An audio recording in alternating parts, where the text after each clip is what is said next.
Have you ever talked to yourself? Not a frustrated mutter or a quiet complaint, but an actual conversation. A moment when you speak your thoughts out loud, almost as if there were two versions of you in the room, one that talks and one that listens. And afterward you wonder, why did I do that? Is this normal? Is something wrong with me? But here is the truth, talking to yourself is one of the strongest indicators of intelligence, emotional depth, and a hyperactive mind. It is not madness. It is not instability. It is not a flaw. It is a feature. Before humans spoke to others, we spoke to ourselves. Internal dialogue is older than language. It is the foundation of consciousness itself. When you talk to yourself, three brain systems activate at once: the thinker, the speaker, the listener. It's like your mind splits into three layers so you can process reality at a higher resolution.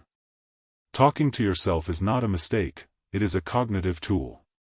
Some people speak out loud because their minds cannot function purely in thought. They need to transform ideas into sound. Hearing yourself helps stabilize emotions, organize thoughts, and simulate social situations.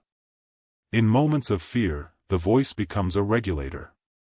In moments of confusion, the voice becomes a guide. In moments of overwhelm, the voice becomes a container. The mind that speaks out loud is trying to save itself from drowning in noise. There are different types of talking to yourself. People who do it when they're scared, to slow down the nervous system. People who do it when deciding something, to separate the thinker from the analyzer. People who do it when overwhelmed, because the mind is too full and needs to spill. This isn't madness.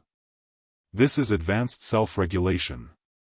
Fatigue, anxiety, creativity, abstract thinking, all of them intensify the inner voice. When you talk to yourself, you're not creating a second person.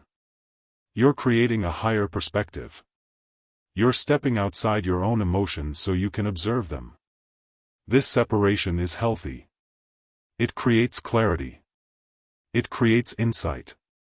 It creates growth. Talking to yourself means your inner world is rich, layered, alive. It means your identity is complex enough to hold a dialogue. It means you are not living life passively, you are actively interpreting it. Hyperactive minds do not stay silent. They generate ideas faster than they can process. So they externalize thought to make sense of themselves. The deepest truth is this: when you talk to yourself, you are not alone. You are meeting the version of you that watches, listens, understands, supports. You become your own therapist. Your own advisor. Your own mirror. Not everyone has this ability. Only people with a highly developed introspective system.